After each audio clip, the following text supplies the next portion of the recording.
Thank you, Carrie. Good morning, church. For those of you who don't know me, I'm Haley. I'm a member of the Board of Elders here at FBC, and I am so excited to preach to you this morning. Last week, Pastor Kevin finished his sermon series on strange characters from the Bible, and this week I'm kicking off the new summer sermon series. When I agreed to preach on this date, I was told it's preacher's choice, which sounds really nice, but for me, a person who is paralyzed by options, it was actually quite challenging. So I decided not to, and I let a lectionary choose for me.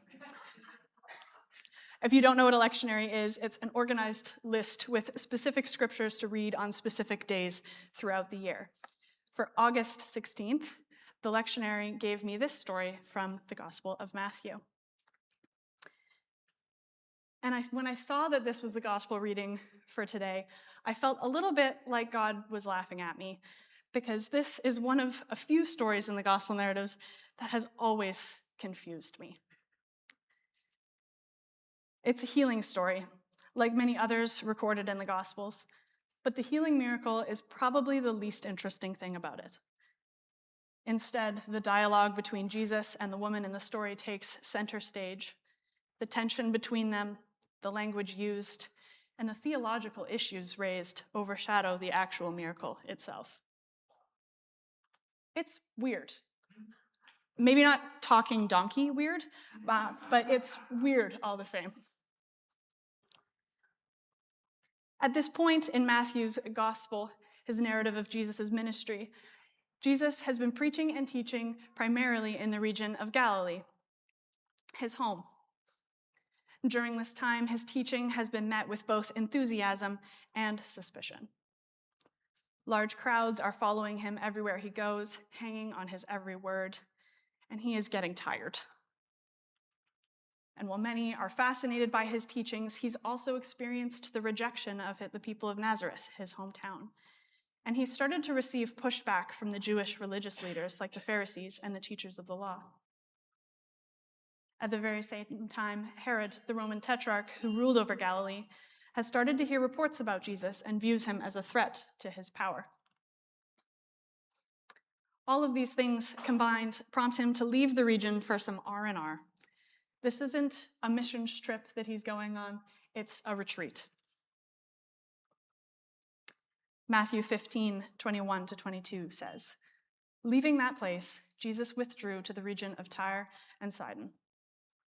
A Canaanite woman from that vicinity came to him, crying out, 'Lord, Son of David, have mercy on me.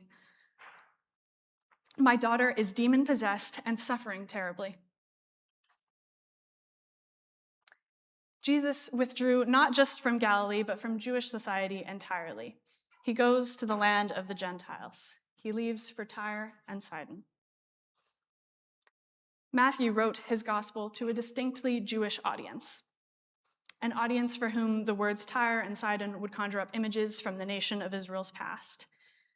These cities were frequently condemned by the prophets of the Old Testament as enemies of Israel, and for their idolatry, their paganism, their arrogance, and their wealth.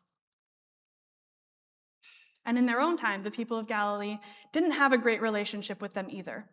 The wealthy coastal city of Tyre traded with the whole of the Mediterranean, but it didn't have very much agricultural land.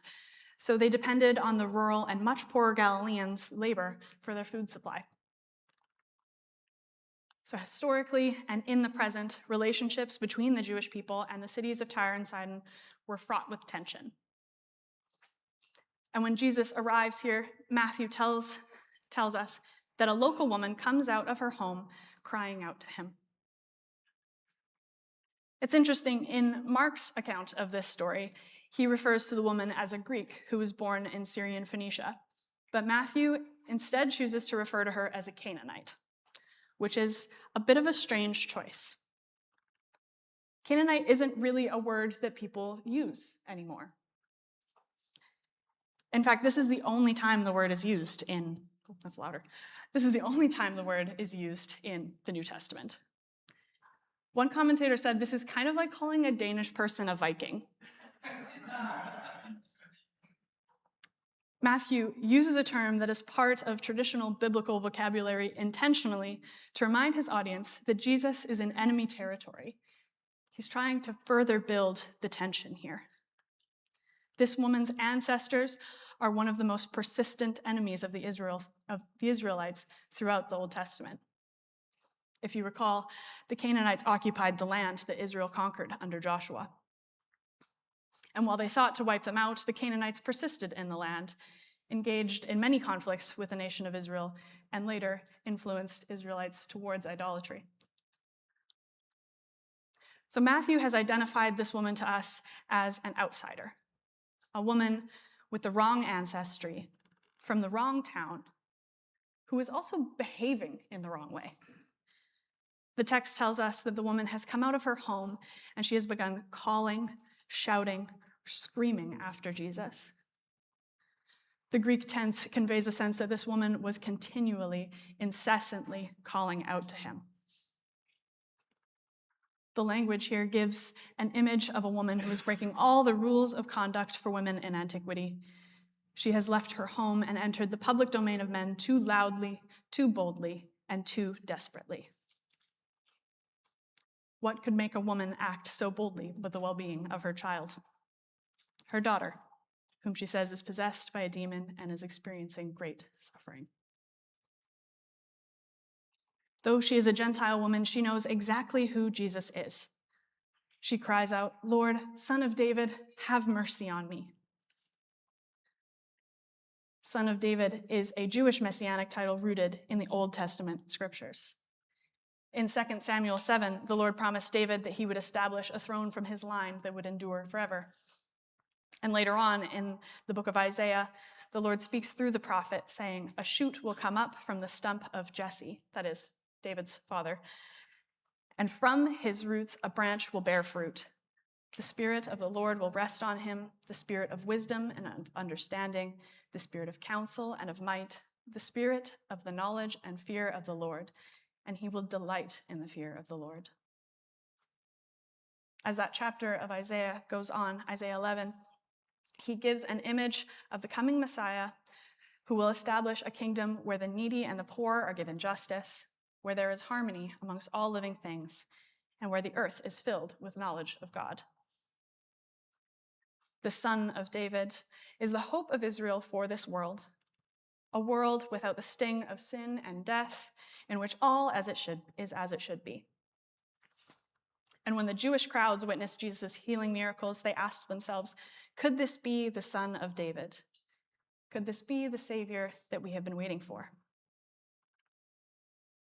This woman has heard her Jewish neighbors speak in anticipation about the Messiah, has heard the chatter about the man from Galilee who is doing signs and miracles there, and has placed her faith and her hope in him for the healing of her daughter. This Canaanite woman recognizes Jesus as the king who would come from the line of David, the rightful king to a nation which had conquered her ancestors. In these few verses, Matthew has set the scene as one stoked with tension. How will Jesus and his disciples respond to a woman whose ethnic background identifies her as an enemy? Will her faith in Jesus and her recognition of him as Messiah be enough to win him over? We'll find out. The story continues. Jesus did not answer a word. So his disciples came to him and urged him, "Send her away, for she keeps crying out after us." Jesus ignores the woman. The disciples ask him to send her away. She keeps crying out after us. She's too loud. She's drawing attention towards us when we're supposed to be on our retreat. She's infringing on our time of rest and relaxation. She's annoying us. Perhaps they are hoping that Jesus will tell the woman to leave them alone and they'll be able to continue on their way. Maybe they expect him to heal the woman's daughter and they're asking him to just, get a move on with it already. And it kind of seems like it was the second the latter, because Jesus responds to them by saying, I was sent only to the lost sheep of Israel. It's outside my job description.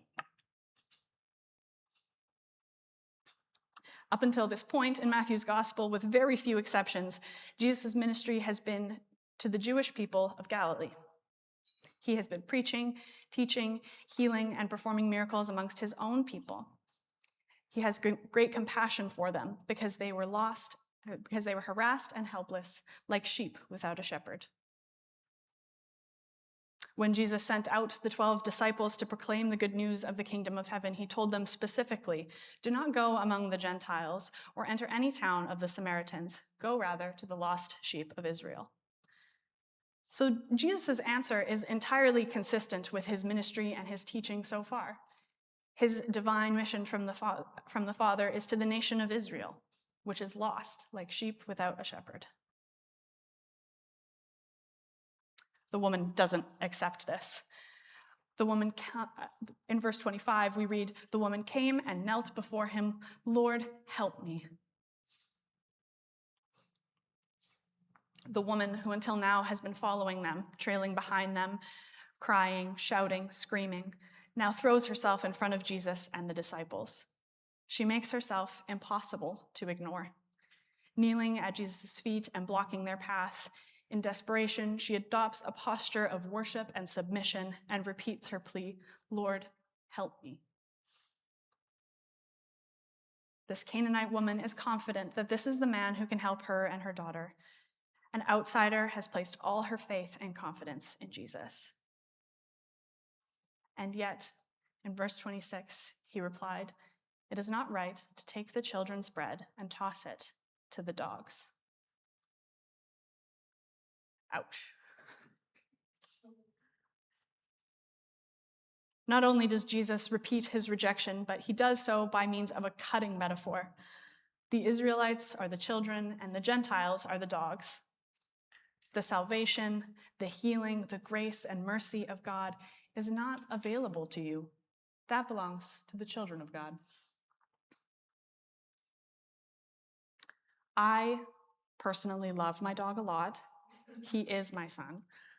But even today, in our dog-loving culture, I know that to be called a dog is not a compliment. Even less so in first century Jewish culture, in which dogs were considered unclean animals.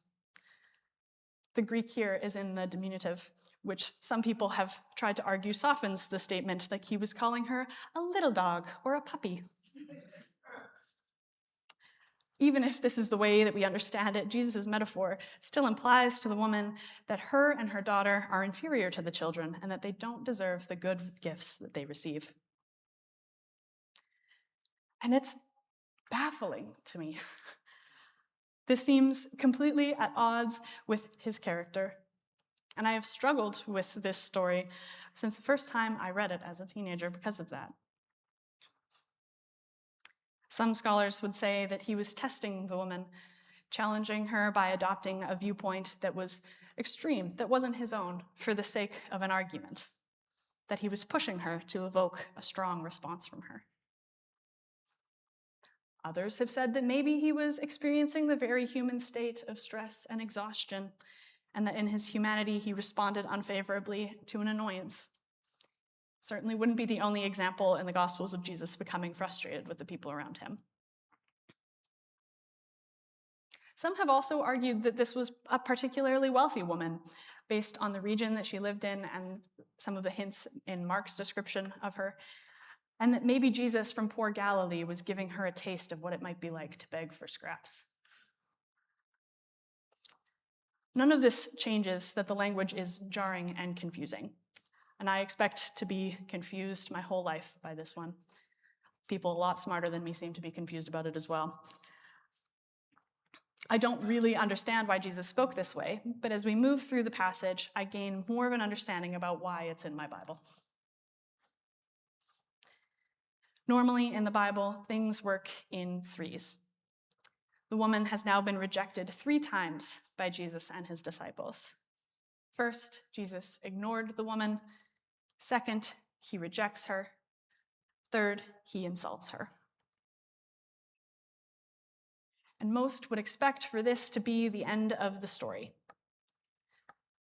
There is no bread for the dogs, there is no healing for your daughter, and there is no salvation for you and your people.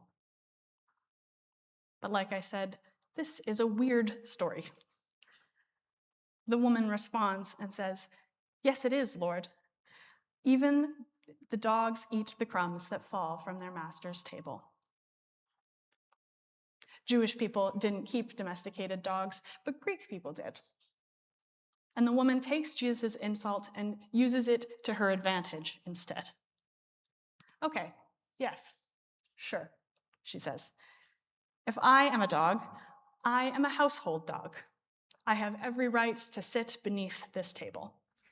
It is my right to be fed, to be provided for, even if it's only the leftovers, even if it's only the crumbs that fall from the table, the morsels that the children are too full to eat or too careless to hold on to. I know what I am due, and I know what I deserve." It's an odd position to be in, to be rooting for someone who's arguing with Jesus. We already know that this woman has some knowledge of Judaism, so maybe she knows the words of Genesis 12, 2-3, where God tells Abram, "I will make you into a great nation, and I will bless you. I will make your name great, and you will be a blessing. I will bless those who bless you, and whoever curses you, I will curse. And all peoples on earth will be blessed through you." Maybe she knows that even in the very moment God chose Abram as his own, he was planning for the redemption of all peoples. That before the nation of Israel even existed, God had to plan to bless all nations through him. Maybe she does know the book of Isaiah and knows that the root of Jesse will stand as a banner for the peoples, that the nations will rally to him. Maybe she is stepping out in an act of bold and desperate faith, pleading that the promised salvation of the Gentiles, salvation that she's sure of, will come in time to save her daughter. The Canaanite woman takes Jesus' imagery of bread and imagines that the bread of God is not a limited resource that he must be frugal with, but that it is abundant. That the table of God is so lavishly supplied that the pieces which fall to the floor are more than enough to sustain the dogs beneath. To this argument, Jesus answers the woman, "Woman, you have great faith. Your request is granted." And her daughter was healed at that moment. Like Abraham, like Moses, this unnamed Canaanite outsider has seemingly changed the mind of God. Like Jacob, like Israel, she has wrestled with God and come away with a blessing. This woman finds herself firmly within the strong biblical tradition of arguing with God and demanding a response. The woman's faith, demonstrated by her boldness and her persistence, stands in contrast to that of Peter, who just a chapter ago in Matthew, Jesus admonished for his little faith. An outsider has greater faith than even one of Jesus' closest disciples.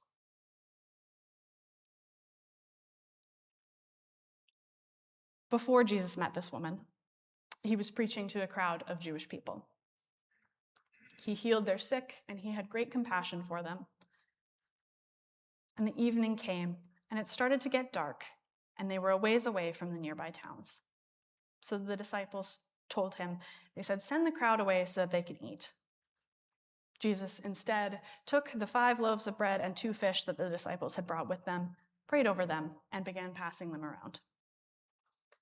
5,000 men, plus women and children, ate their fill and were satisfied.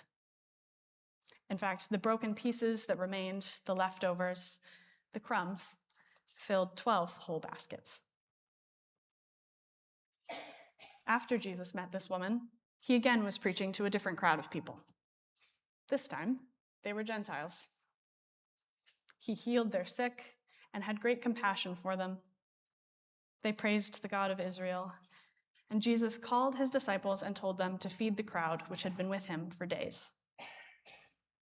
This time he took from them 7 loaves of bread and a few fish, prayed over them, and began passing them around. This time, 4,000 men, plus women and children, ate their fill and were satisfied. The broken pieces that remained, the leftovers, the crumbs, filled 7 whole baskets. Matthew's inclusion of this little story between those 2 feeding miracles is intentional. The woman was right. There is more than enough bread to go around. At God's table, no one will go hungry. Jesus engaged with a woman whom the disciples would have been happy to dismiss, a woman who by all counts was completely other from them, and allowed himself to be changed by her. From this point on, Jesus' ministry is no longer exclusive to the lost sheep of Israel, but is inclusive of the Gentiles as well. At his ascension, recorded in Matthew 28, 19, 20, Jesus no longer restricts the ministry of his disciples to the people of Israel, but sends them out once again, saying, "Therefore, go and make disciples of all nations, baptizing them in the name of the Father and of the Son and of the Holy Spirit." By refusing to accept the exclusion of herself and her people from the grace of God, the woman displayed a prophetic understanding of the kingdom of heaven Jesus brought down to earth. A kingdom which is open to people not on the basis of their racial or their ethnic identity, but by their faith. As Paul tells the Galatian church, there is neither Jew nor Gentile, neither slave nor free, nor is there male and female, for you are all one in Christ Jesus. No longer is anyone a dog sitting beneath the table, but they have pulled up a chair and are invited to eat their fill, bumping their elbows with their Jewish brothers and sisters. All are invited to the communion table to share in the bread and wine and experience the boundless grace and unending love of God. So what can we learn from this weird story? I think there are 2 big things. First, we can learn from the Canaanite woman to be persistent in our faith. And second, we can learn from Jesus to be open to the outsider. So I'll start with the first one. We learn from the Canaanite woman to be persistent in our faith. It is notable to me that Jesus grants the woman's request on the basis of her great faith after she's finished arguing with him. In many ways, this story is the acting out of a lament psalm. In the tradition and language of the psalmist, this woman has laid her needs and her hurts before God in an act of faith in his presence and his ability to respond. The woman's story encourages us to come before God with boldness, to engage with him honestly and courageously about our grief, our sorrows, and our doubts. She gives us permission to wrestle with him and expect faithfulness to his word, to plead for miracles and for justice. This type of argument is an act of faith. And this faith is the vehicle through which we experience the salvation and healing of God. God desires a relationship with you. And any healthy relationship is mutual. There is give and take. And Scripture is filled with examples of people arguing with God and God seemingly changing his mind in response. Abraham was able to save Lot and his family. Moses convinced God to spare the Israelites after the golden calf. And Mary persuaded her son to turn water into wine. We won't always walk away from Jesus with the thing that we asked for, but I do believe that we will always walk away from an encounter with the living God, having been transformed. And we learn from Jesus to be open to the outsider. God's plan for the redemption and reconciliation of all people began with the selection of one man. Like a stone dropped into calm waters, the ripples expand ever outwards as more and more people are brought into relationship with him. Jesus' encounter with the woman is a ripple in the water which changes the trajectory of his ministry. He leaves the encounter with a broader mission than before. When we encounter people who are different from us, when we open ourselves up to different ways of experiencing, understanding, and encountering our God, we are changed. I have spent more than a decade of my life doing children and youth ministry. I'm older than you think I am. I have accompanied young people from childhood to adolescence to young adulthood, and it is such a gift, but also such a challenge to experience God in new ways through their eyes, to hear them ask tough questions with boldness, to watch them challenge, poke, and prod at the faith that was handed to them as they make it their own. As a support worker, I spend most of my life with people who experience the world a whole lot differently than I do. Learning to see the world through the eyes of the men and women that I spend my days with, to understand the ways that they experience and understand the divine, to see the light of Christ in them, deepens my own understanding of who God is, of what grace is, and what the gospel means. And as a white woman who has lived in Canada my entire life, I've been challenged by my conversations with people who come from different racial and ethnic backgrounds, who show me new ways of viewing the gospel and understanding my faith. I've been challenged to learn, to understand, and to work through the ways that my faith has been historically allied with colonialism and white supremacy and been weaponized against others. When we are open to people who are different from us, when we allow our faith to be challenged and our minds to be changed, our hearts to be cracked open, we are opening ourselves up to a fuller understanding of our God, whose image is found in all people. And when we invite them up off of the floor to a seat at the table, we will find there was always enough bread to go around. There is enough grace, there is enough mercy, and there is enough love to sustain us all.